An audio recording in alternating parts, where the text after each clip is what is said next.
안녕하세요. 오늘도 사연 살롱을 찾아주셔서 감사합니다. 저는 이제 곧 있으면 아기 엄마가 되는 결혼 3년차 30대 여자입니다.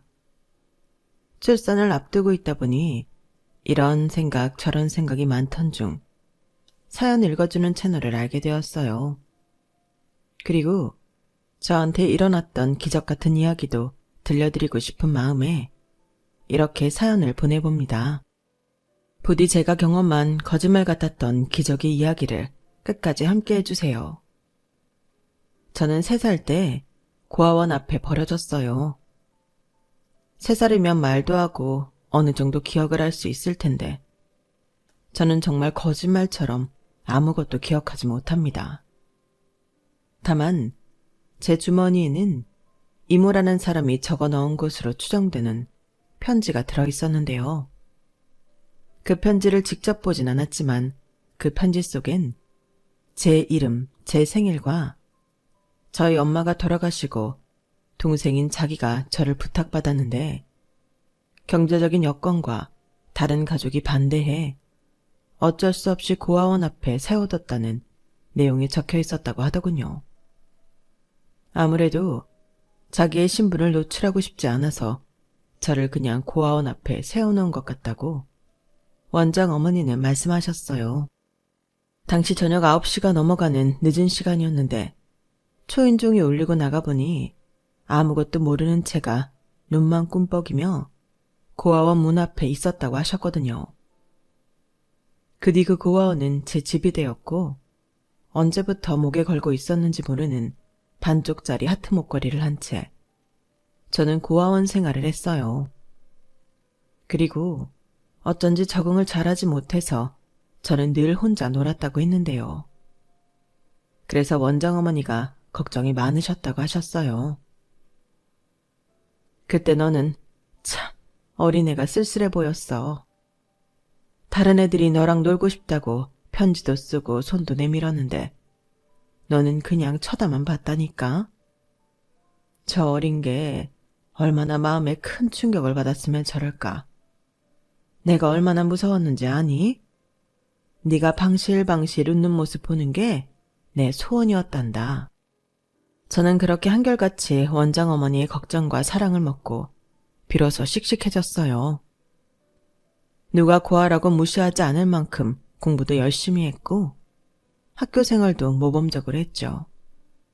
하지만 대학 진학은 포기할 수밖에 없었어요.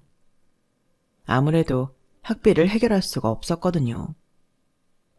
제가 공부를 아무리 열심히 했다고 해도 장학금을 받고 대학에 들어갈 정도는 아니라서요.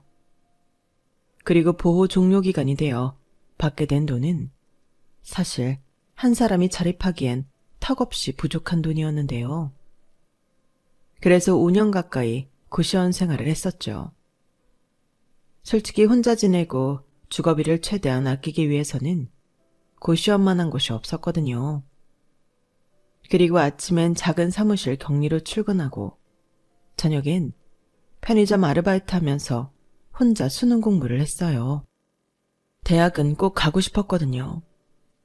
그리고 돈을 최대한 모아 등록금을 만들기 시작했는데 그러기를 2년 정도 걸려서 저는 서울에 있는 모 대학에 입학하게 되었고 졸업하는 데는 총 6년이 걸렸는데요.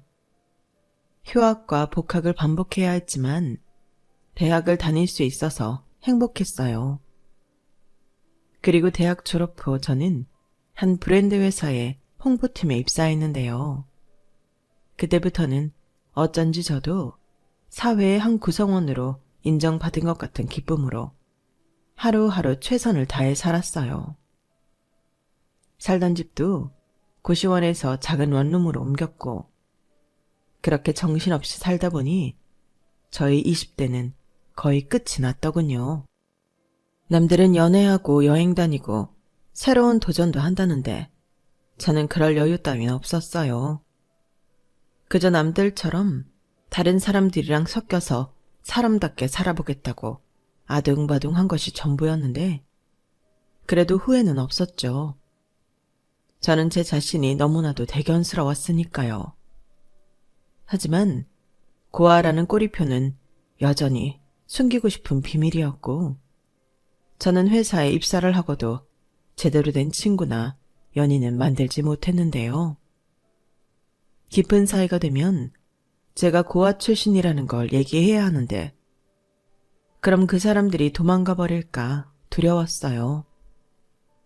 실제로 대학 다닐 때 저에게 관심을 보이는 사람이 있어서 조금 만나다 비슷한 경험이 있었거든요. 그때는 대수롭지 않게 넘기려고 생각도 잘하지 않았는데, 그건 저만의 착각일 뿐, 저는 그 뒤 그런 일이 또 생겨날까 잔뜩 겁을 먹고 있었죠. 그러니 저에게 다가오는 사람들에게 저는 쉽게 곁을 내주지 않는 사람이 되었고, 회사 사람들 가운데서 헛돌기 시작했는데요. 돈이라면 벌벌거리는 저에게 점심값, 퍼킷값은 사치나 다름없어서 사람들이 같이 밥 먹으러 가자고 하면 저는 도시락을 싸와서요, 맛있게 드시고 오세요 하고 말하는 등 사람들과 어울리지 못했어요. 그리고 커피도 딱 한 번 뭣도 모르고 쫓아갔다가 4,000원이 훌쩍 넘는 커피값에 놀라 그 뒤로는 카페에 갈 시간도 없는 사람처럼 혼자 바쁜 척은 다 하고 살았어요. 가끔 이게 무슨 공상인가 현타가 오기도 했지만 그 돈이 쌓이면 얼마의 돈이 되는지 계산이 빨랐던 저는 도무지 그런 돈을 쓸 수 없었어요. 그러니 자연스럽게 사람들과도 멀어졌고, 저는 그저 그렇게 사는 것도 나쁘지 않다 여기며 제가 만든 틀에 갇혀 살았는데요. 회사에 가지 않는 주말은 너무 힘들었어요. 친구도 없고 돈도 쓰고 싶지 않은 제가 할 수 있는 거라곤 동네에 있는 도서관에 가서 책을 읽거나 동네 산책이 다였거든요. 그러다 이럴 바에는 보람이라도 있게 봉사를 다니자 라고 생각했고, 거리상 제가 살고 있는 곳에서 많이 멀지 않은 곳을 찾았는데 그곳이 무슨 인연인지 고아원이었죠. 버스를 한 번만 타면 1시간 조금 넘어 도착하는 곳이었는데 제가 지냈던 곳이랑 많이 비슷해서 처음부터 정감이 갔어요. 그리고 고아원 봉사를 하기엔 제가 생각해도 제가 참 적격이었는데, 고아원에서 지내는 아이들이 어떤 생활을 하고 어떤 것이 필요한지 제가 더 잘 알고 있으니 더 잘할 수 있을 것 같았죠. 그래서 저는 주말이면 그 고아원에 가서 봉사를 했고, 그 아이들과 친해지면서 생활에 활력을 찾게 되었는데요. 함께 봉사를 하는 분들도 한결같이 전부 좋으신 분들이었어요. 저처럼 매주 오시는 분도 있고 가끔 오시는 분들도 있었지만 다들 제각각 어떤 사연이 있고 또 계기가 있어서 봉사를 하고 계시더라고요. 그러다 저처럼 자주 오시는 한 아주머니를 알게 되었어요. 그분은 오셔서 묵묵히 일만 하시는 분이셨는데 꼭 회사에 있는 제 모습을 보는 것 같더라고요. 그래서 인사 외에는 제대로 말도 걸어본 적 없던 그분이 남 같지 않았죠. 종이컵에 든 믹스커피긴 했지만 제가 먼저 커피 드시고 하세요 라고 말을 걸게 되었고, 그게 시작으로 저와 그 아주머니는 가까워지게 되었어요. 그리고 왜인지 모르지만 이분에게는 제 이야기를 해도 될 것 같은 안도감 같은 것이 있어서 어느 정도 친분이 쌓였을 때는 자연스럽게 저도 고아였다는 사실을 말하게 되었는데요. 아, 그렇구나. 힘들었겠네. 그래도 참 잘 컸다. 내가 한번 안아봐도 될까? 네? 저를요? 너무 이뻐서 내가 한번 안아주고 싶네. 아주머니는 그 말이 끝나고 저를 세상에서 가장 따뜻하게 안아주셨어요. 누군가의 품에 이렇게 안겨보는 게 제가 기억하기로는 처음이었는데, 엄마 냄새라고 하죠. 화장품 냄새는 전혀 아닌 사람의 냄새가 나서 너무 좋았어요. 그래서인지 저는 점점 그분에게 의지하며 친하게 지내고 싶어졌고, 그분도 저를 참 살뜰하게 챙겨주셨는데, 어떤 날은 반찬을, 어떤 날은 옷이나 화장품 같은 것도 선물해 주셨어요. 이모, 웬 화장품을? 지난번에는 옷을 주더니. 홈쇼핑에서 샀는데 많이 주더라고. 그리고 그 립스틱 색깔 봐라. 그게 나랑 어울리니? 그런 건 희연이 너같이 예쁘고 젊고 그런 아가씨가 바르는 거지. 왜요? 이모도 잘 어울릴 것 같은데. 그리고 이모 딸도 있잖아요. 우리 딸은 한국에 없잖아. 그리고 걔는 내가 사지 말라고 해도 지가 사서 바르지. 걔가 욕심이 얼마나 많은데. 전공도 미술이라고 아주 도화지든 지 얼굴이든 그리는 건 엄청 좋아해. 아, 그래도 이모 딸은 너무 좋겠어요. 이모가 엄마라서. 어? 뭐 그렇게 생각해주면 다행인데 자식 속을 어떻게 다 아니? 그리고 나는 너도 내 딸이라고 생각해. 꼭 낳아야만 부모 자식으로 지내는 건 아니잖아. 그러지 말고 어디 한번 발라봐. 내가 이거 보고 딱 네 거라고 생각했다니까? 아주머니는 그렇게 말하고 직접 제 입술에 립스틱을 발라줬어요. 그리고는 너무 예쁘다며 좋아하셨는데 그때 저도 속으로 나도 이런 엄마가 옆에 있으면 너무 좋겠다 라고 생각했어요. 그래서 한 번도 보지는 못했지만 아주머니의 딸이 많이 부러웠는데요. 그러던 어느 날 아주머니께서 끝나고 밥을 같이 먹자고 하시면서 웬일로 술도 한잔 하셨는데 엊그제가 먼저 보낸 남편의 생일이었다고 하시면서 예전과는 전혀 다른 얼굴을 하셨어요. 그 모습이 많이 쓸쓸해 보였는데 그렇게 술친구를 해드리니 아주머니는 아 그래 희연아 너 우리 아들 만나볼래? 전에 우리 아들이 내가 하도 네 얘기를 많이 하니까 궁금하다고 만나고 싶다고 하더라. 둘이 나이도 2살인가 차이 나는 것 같은데 어때? 한번 만나볼래? 라며 뜻밖의 말을 꺼내셨고 저는 아주머니가 술김에 하신 이야기라고 생각하면서도 그건 아닌 것 같다고 거절했어요. 괜히 이모 하면서 잘 지내고 있는 이 관계가 깨질 것 같았거든요. 그리고 지금이야 술김에 하신 말이지만 나중엔 생각이 달라지실 수도 있다고 생각했는데요. 제가 그만큼 누군가를 만나는 것을 많이 두려워했어요. 그런데 다음날 술이 깬 아주머니는 자기 아들 괜찮다며 연신 한 번만 만나보라고 하셨고 저는 그때도 남자 만날 생각이 없다고 거절했는데 제가 2번 거절을 하니 아주머니도 더는 당신 아들 얘기를 꺼내지 않더군요. 그렇게 시간은 또 지나갔어요. 제가 쌀쌀해지는 가을에 봉사를 시작했는데 어느덧 추운 겨울이 지났고 봄이 되었죠.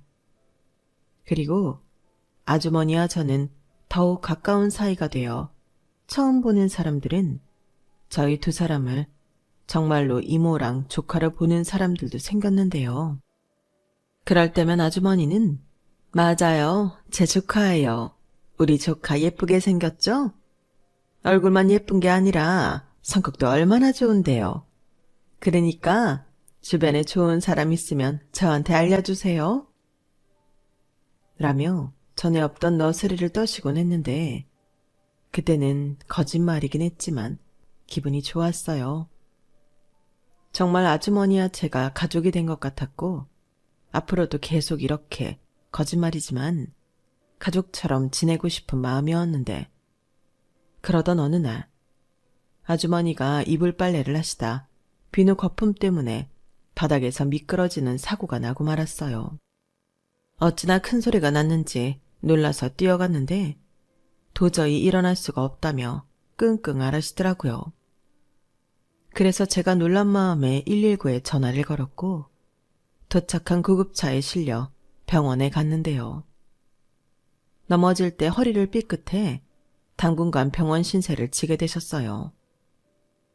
아무래도 움직이면 안 되는데 집에 계시면 사람이 움직이게 된다고 당분간 입원을 하라고 병원에서 권했거든요. 그러려면 가족의 동의가 필요했고 그렇게 아주머니의 아들을 처음 보게 되었어요. 아주머니가 병원 수속 때문에 아드님을 불렀거든요. 그리고 저는 그것도 모른 채 아주머니 옆을 지키고 있었는데요. 그때 허겁지겁 많이 놀란 듯한 남자가 뛰어오더군요. 그런데 복장이 특이했어요. 다른 곳에서 뛰어온 것이 아니라 같은 병원 건물에서 뛰어왔더라고요.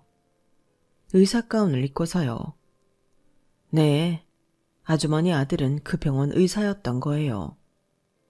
그리고 놀란 토끼 눈을 하고서는 저와 아주머니 곁으로 왔는데요. 엄마, 이게 다 뭐야? 그리고 병원에 왔으면 나부터 찾아야지. 뭘 호들갑을 떨어. 어떤지를 알아야 너를 찾든 내가 집에 가든 하는 거지. 그리고 엄마 혼자 있는 것도 아니었고. 인사해. 네가 그렇게 보고 싶다던 희연이다. 저는 이 상황에 어리둥절해서 얼떨결에 허리까지 굽히며 정중하게 인사를 했어요. 그리고 최대한 어떤 상황이었는지 설명을 했는데 아주머니 아들은 그러냐며 같이 병원에 와주고 곁에 있어줘서 고맙다며 똑같이 정중하게 인사를 했죠. 그 모습을 어쩐지 아주머니는 참 흐뭇하게 보셨는데 지금 생각해도 얼굴이 화끈거려요. 왜 그런지 모르지만 남자를 보고 그렇게 얼굴이 빨개진 적은 그때가 처음이었거든요. 그리고 그 남자도 어딘지 모르게 쑥스러워하는 것처럼 보였는데요. 그때는 대화를 나눌 겨를도 없이 아주머니 입원 수속을 하고 병실로 올라가느라 정신이 없었어요. 게다가 아주머니 아들은 그새 호출이 와서 올라가 봐야 했고 여기는 제가 있을 테니 걱정하지 마시고 가서 일 보세요. 라고 말한 뒤 아주머니한테 필요한 것들을 사오는 등 분주하게 움직였죠. 그리고 오후 5시가 되어갈 즈음 저녁 식사가 나왔는데요. 아주머니는 저는 괜찮다고 해도 거의 막무가내로 아니야, 내가 안 괜찮아. 오늘 나 때문에 네가 얼마나 수고를 했니? 가만히 있어봐. 우리 아들 불러서 너 맛있는 것 좀 사주려고 해야겠다. 라고 하시며 핸드폰을 꺼내시는데 다친 분한테서 핸드폰을 뺏을 수도 없고 참 난감했죠. 그 뒤 30분이 넘었을까? 이제는 의사 가운이 아닌 사복을 입은 아주버님 아들이 병실로 왔는데요. 아주머니의 상태며 입원한 침대까지 꼼꼼하게 챙기더니 이내 저한테 같이 나가자고 했어요. 밥도 사주고 저를 데려다 준다면서요. 아니요, 저는 괜찮아요. 그리고 이모, 아니, 아주머니가 움직이시는 게 많이 불편하셔서 화장실 문제도 있고 제가 오늘 밤엔 여기 있으려고요. 뭐? 희연아, 그럴 필요 없어. 나 그렇게 아예 못 움직이는 거 아니야. 살살 움직이면 돼. 그리고 아들도 있는데 뭐가 걱정이니? 됐다. 석현이 너 얼른 희연이 데리고 나가. 그래도요. 의사 선생님이 오늘하고 내일이 제일 많이 아플 거라고 하셨는데 저라도 옆에 있어야죠. 너 내일 출근 안 해? 나 때문에 휴가 쓰라고 하는 거면 아서라. 여기 널린 게 의사고 간호사야. 그리고 이 병원에 내 아들도 있는데 무슨 걱정? 엄마, 괜히 오버하지 마. 나는 정형외과랑은 전혀 상관없는 의사야. 괜히 아프다고 나 부르면 곤란해. 야, 그런 게 어딨어. 의사면 다 똑같은 의사지. 그리고 엄마가 부르는데 아들이 안 와? 됐고, 희연이 힘드니까 얼른 데리고 나가서 맛있는 것 좀 사 먹여. 그리고 몰상식하게 바로 헤어지지 말고 집 앞까지 편하게 데려다 줘. 그 뒤에 네가 다시 여기 오면 되겠네. 너는 이 병원 의사니까 아무 때나 올 수 있잖아. 어차피 내일 출근도 여기로 하는데 잘 됐지 뭐.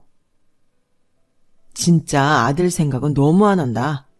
나 어제 그제 당직이어서 힘들어 죽겠거든. 여기서 자고 바로 출근하라고? 아들아, 힘든 너보다 아픈 내가 먼저지 않을까? 그래, 졌다. 희연씨, 가요. 제가 다시 여기 오면 돼요. 출근도 빨리 하고 좋죠 뭐. 저는 저도 모르게 피식 웃음이 나오고 말았어요. 친부모와 친자식은 이렇구나 싶어서요. 그리고 저는 그날 생각지도 않은 대접을 받고 집 앞까지 아주머니 아들의 차를 타고 갔는데요. 그때 그 남자는 저한테 고맙다며 이렇게 말했어요. 그러고 보니 아직 제가 제 소개를 못했네요. 최석현이라고 합니다. 제가 엄마한테 꼭 한번 만나게 해달라고 졸랐는데 이렇게 보게 됐네요. 그래도 반가웠어요. 그리고 오늘 너무 고마웠고요. 저희 엄마가 많이 덜렁거리는 편인데 안 그래도 요즘 불안불안했거든요. 네? 이모, 아니 아주머니 그러신 분이 아닌데? 엄청 차분하시고 꼼꼼하세요. 그거 원래 성격 아니에요. 저희 엄마는 원래 덤벙거리고 잘 까먹고 그러시거든요. 아빠 돌아가시고 엄마가 많이 힘들어해서 잠깐 다른 모습이 나온 거죠. 그래도 너무 다행이에요. 저는 덤벙거리는 엄마가 훨씬 좋거든요. 희연 씨 덕에 엄마가 많이 좋아지셨어요. 그래서 더 희연 씨가 궁금하고 보고 싶었죠. 아, 그렇구나. 저는 몰랐어요. 그렇다고 너무 심각해지실 필요는 없고요. 저희 아빠 사실 그렇게 오래 버티실 수 있는 상황이 아니었는데 엄청 잘 견디시고 저희 곁에 그래도 오래 있다 가셨어요. 준비되지 않은 이별은 아니었는데 워낙 두 분이 사이가 좋아서. 이별이라는 게 준비가 된다고 쉬운 건 아니잖아요. 제가 앞으로 더 잘 챙겨드려야겠어요. 알려주셔서 감사합니다. 제가 더 감사하죠. 근데 아까부터 이걸 물어볼까 말까 고민을 엄청 했는데 밤에 이불킥 할 것 같아서요. 뭐 하나 물어봐도 될까요? 네? 네, 그러세요. 저 왜 안 만난다고 하셨어요? 저희 엄마가 저 까였다고 포기하라고 했는데 사실 제가 어디 가서 막 까이고 그런 스타일이 아니거든요. 혹시 사진을 못 보셨나? 저는 꽤나 진지한 얼굴로 농담을 하는 그 사람이 너무 웃겼어요. 그리고 자꾸만 주책맞게 입꼬리가 올라갔는데 거기서 이유를 설명하는 것도 너무 이상해 그냥 웃고 말았죠. 그러자 그 남자는 다시금 저에게 이제 얼굴도 보고 서로 통성명도 했는데 저 정말 별로예요? 라고 물었는데요. 그때는 저도 어디서 그런 용기가 났는지 아니요, 별로긴요. 너무 훌륭하신데요. 라고 저도 농담하듯 제 마음을 말해버렸어요. 그러자 그 남자는 활짝 웃으며 저에게 그럼 우리 가끔 종종 이렇게 만나볼까요? 일단은 저희 엄마 병실에서?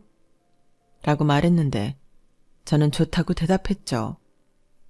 그리고 그게 정신 차려보니 저희 두 사람의 만남의 시작이었는데요.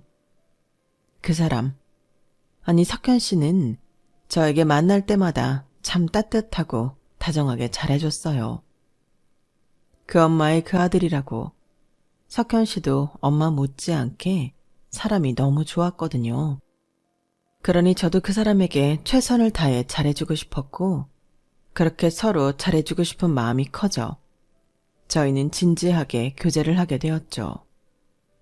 그간 누굴 만난다는 게 제 출생부터 고백해야 해서 부담이 많았는데 석현 씨는 제가 고아 출신이라는 걸 이미 알고 있으니 제 마음이 더 빨리 기울었던 것 같아요.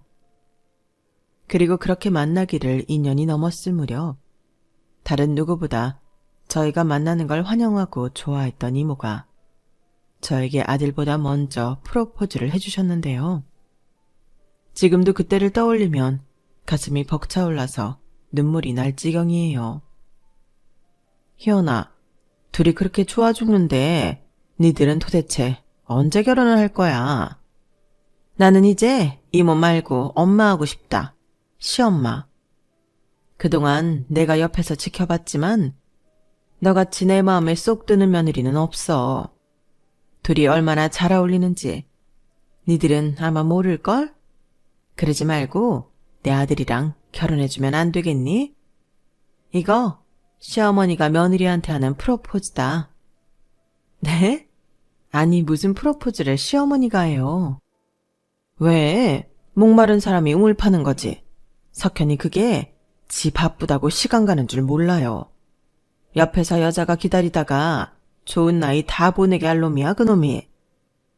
그래도 석현 씨 마음이 어떤지도 모르는데 너는 꼭 그걸 확인해야 하니?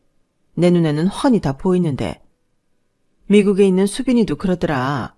지 오빠가 연애하고 너무 착해졌대. 하루빨리 결혼시켜야 한다고 이번에 한국 들어온다고 했어.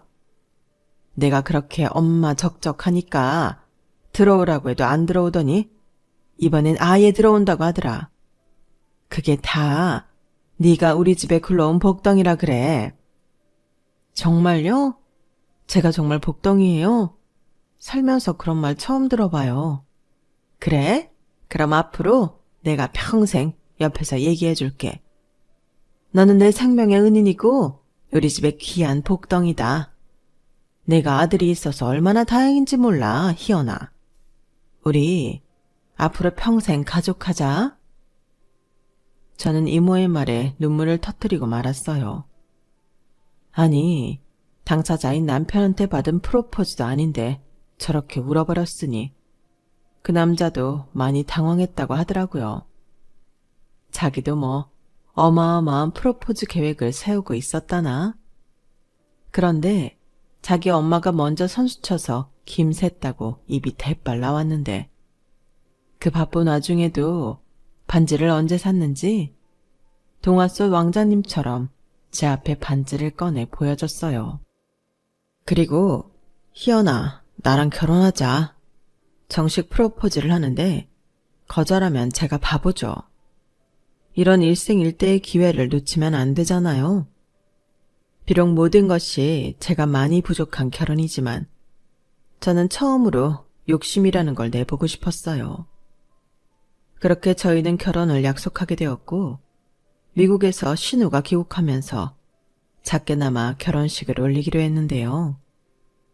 사실 그것도 부를 가족이 없는 저를 배려하느라 그렇게 된 거였어요. 아무래도 결혼식을 올리려면 저는 혼주 자리를 비울 수밖에 없으니까 그 부분을 예비 시어머니와 예비 남편이 신경을 써주셨는데 모자가 상의를 했는지 저에게 결혼식을 그냥 파티처럼 소소하게 하자고 제안을 해주셨어요. 희연아, 결혼식이 뭐 대수니? 세상에서 제일 예쁜 드레스 입고 사진 찍고 축하받으면 되는 거지. 우리는 우리 방식대로 결혼하자. 이참에 나도 예쁜 한복이나 하나 맞출까? 그러세요. 제가 세상에서 제일 예쁜 한복 맞춰드릴게요. 어머나, 그럼 나는 너무 좋지. 그래, 우리 네가 더 예쁘냐 내가 더 예쁘냐 경쟁하면서 그날 아주 행복해서 입이 찢어져 보자. 엄마도 참 행복한데 입이 찢어지면 어떡해. 그리고 결혼식 예의도 몰라? 결혼식 때는 신부가 제일 예뻐야 하는 거야. 희연이는 뭐 아무거나 입어도 예쁘지만 거기에 엄마가 오버하는 건 좀 아니지. 대충 입어. 뭐야? 너 지금 그게 너 낳고 힘들게 키운 네 엄마한테 할 소리야? 싫어. 나도 예쁜 한복 입을 거야. 내가 없는 살림에 너 의사 공부 시킨다고 얼마나 힘들었는데. 이렇게라도 보상 받아야지. 아, 우리 수빈이가 빨리 와야지. 내가 서러워서 아주 못 살겠다. 내가 왜 그 소리 안 하나 했다.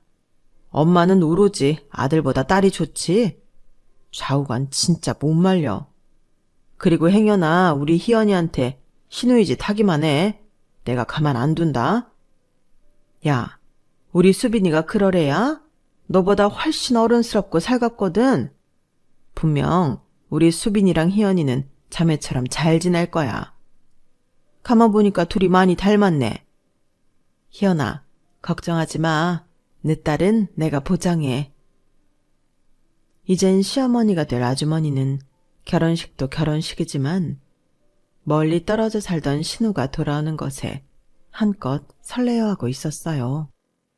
그리고 저 역시도 신우가 어떤 사람일지 궁금하기도 하고 한편으로는 긴장도 됐는데요. 아주머니 말처럼 자매처럼 잘 지내면 너무 좋지만 그렇지 않다면 어떡할까 걱정하는 마음도 있었어요.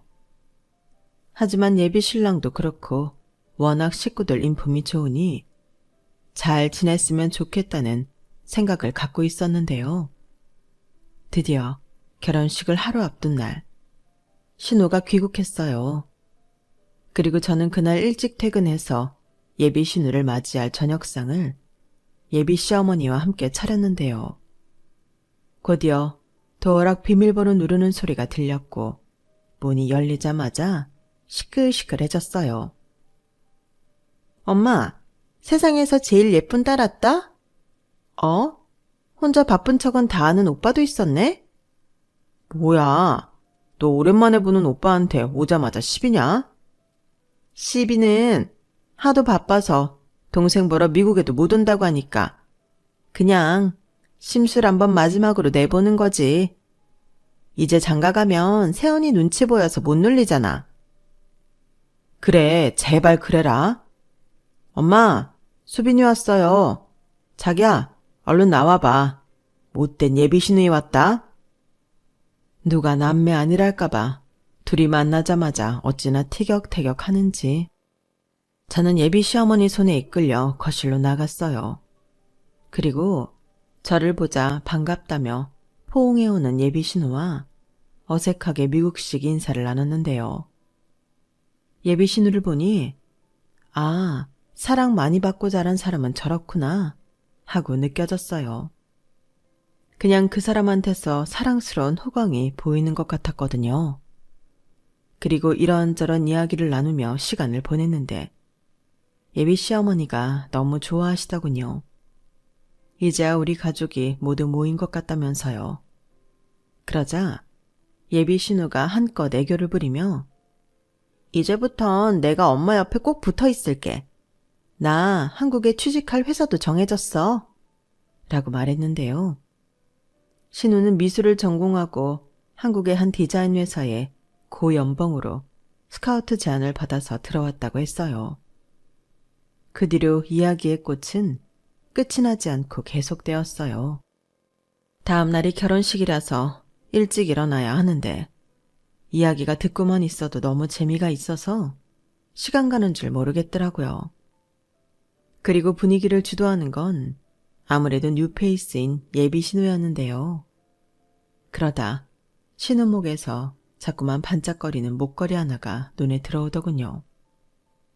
처음엔 별 신경을 쓰지 않았는데 신우가 상체를 많이 숙였을 때 보였던 목걸이의 펜던트가 너무 낯이 익더라고요. 그래서 저도 모르게 똑같은 목걸이 나도 있는데 라고 말해버렸고 순간 분위기가 바뀌었어요. 자기도 같은 목걸이가 있다고? 잠깐만. 저는 방에 가서 잘 보관하고 있던 목걸이를 들고 나왔어요. 사실 결혼을 약속하고 저는 이미 예비 시댁에 들어와 예비 남편과 함께 지내고 있었거든요. 그리고 고이 간직했던 목걸이를 가족들 앞에 내놓았는데 예비 시어머니가 제일 많이 놀라셨어요. 너 이거 어디서 났니? 이건 저희 엄마 유품이에요.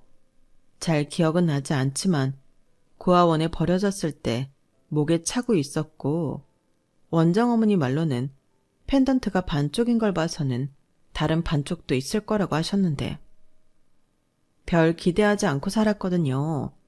근데 아가씨 목걸이랑 너무 똑같아서.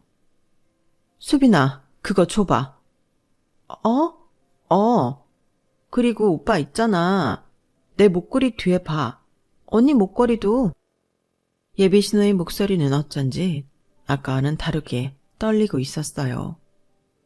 그리고 이윽고 예비 남편이 두 목걸이의 펜던트를 확인하고 뒤에를 본 순간 저는 태어나서 한 번도 느끼지 못한 감정을 느꼈는데요. 목걸이 뒤편엔 누군가 뾰족한 걸로 적어놓은 글씨가 적혀 있었어요. 제 목걸이에는 희연이, 예비 신우의 목걸이엔 소연이 라고 예비 시어머니가 그간 한 번도 말해주지 않았던 말을 해주셨죠. 수빈이 입양할 때 이름이 소연이었어. 그 원장님 말로는 자매가 똑같은 목걸이 반쪽을 갖고 있을 거라고 했는데 나는 그게 희연이 너일 줄은 꿈에도 몰랐다. 네? 아가씨가 입양이요? 내가 딸을 무척 갖고 싶었거든. 우리 남편도 그렇고. 그래서 같이 봉사를 다니다가 우리 수빈이를 만났어. 딱 보자마자 내 딸이 저기 있구나 그랬거든. 그리고 우리 수빈이는 7살이 넘어서 기관에 왔다고 하는데. 엄마, 그 다음 말은 내가 할게. 엄마랑 아빠가 이혼할 때 나는 아빠가 맡았어. 둘도 안 된 애를 무책임하게 버리고 갔지. 아빠가 엄청 무서운 사람이었는데 엄마가 같이 살기 힘들었나 봐. 그래서 이혼하기로 했고 언니는 엄마가 데리고 갔는데 나는 고모들 손에 자라다가 아빠가 술 때문에 알코올 치매가 와서 길거리에서 객사했거든. 그래서 고모들이 바로 나를 고아원에 버렸어. 이 목걸이 보고 엄마가 찾아올 거라나? 나는 그 말을 믿진 않았지만 목걸이를 풀진 않았어. 날 버리고 간 여자가 어떤 여자인지 궁금했거든. 엄마는 병으로 내가 3살 때 돌아가셨어. 나는 잘 기억이 안 나는데 고아원에 버려졌을 때 이모가 편지를 남겨서 그렇게 알고 있어. 동생이 있다는 건 솔직히 기억이 잘 나지 않는데. 미안. 내가 왜인지는 잘 모르지만 어릴 때 기억이 별로 없어서. 근데 확실한 건 날 낳아준 엄마는 나쁜 사람이 아니야. 다른 건 기억이 나지 않지만 항상 엄마는 저녁 되면 울고 계셨어. 그때는 이유를 몰랐지만 아마도 두고 온 딸 때문에 울고 계셨던 것 같아. 내 기억 속에 엄마는 항상 슬퍼 보였거든. 제 말에 신우, 아니 제 동생 소연이는 펑펑 울기 시작했어요. 그리 긴 인생은 아니었지만 살면서 내내 자신이 버림받았다고 생각했던 게 그 이유 같더라고요. 그리고 저 역시도 펑펑 울었는데요.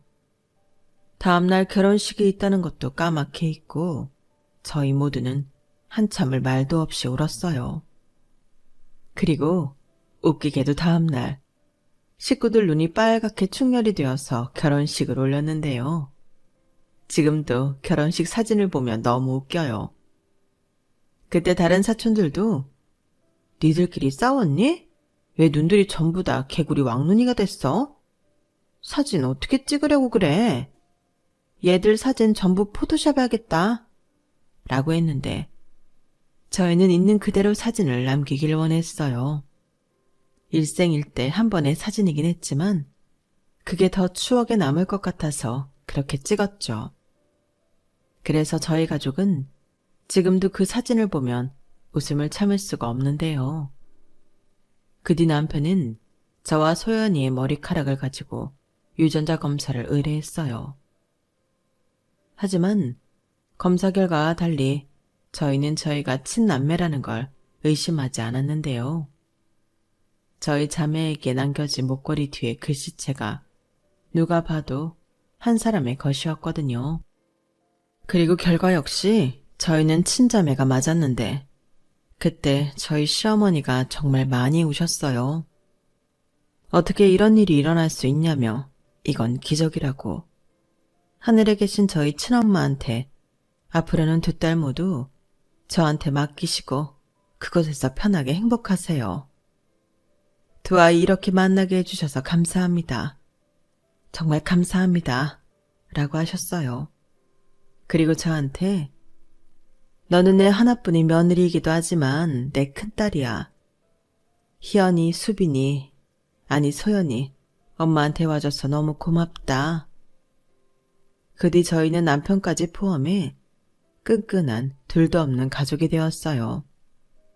비록 이름은 바뀌었지만 수빈이는 이제 소연이었을 때의 아픔도 조금씩 잊혀져 갔고 시어머니는 정말 저희의 엄마처럼 살뜰하게 저희 모두를 챙겨주셨는데요.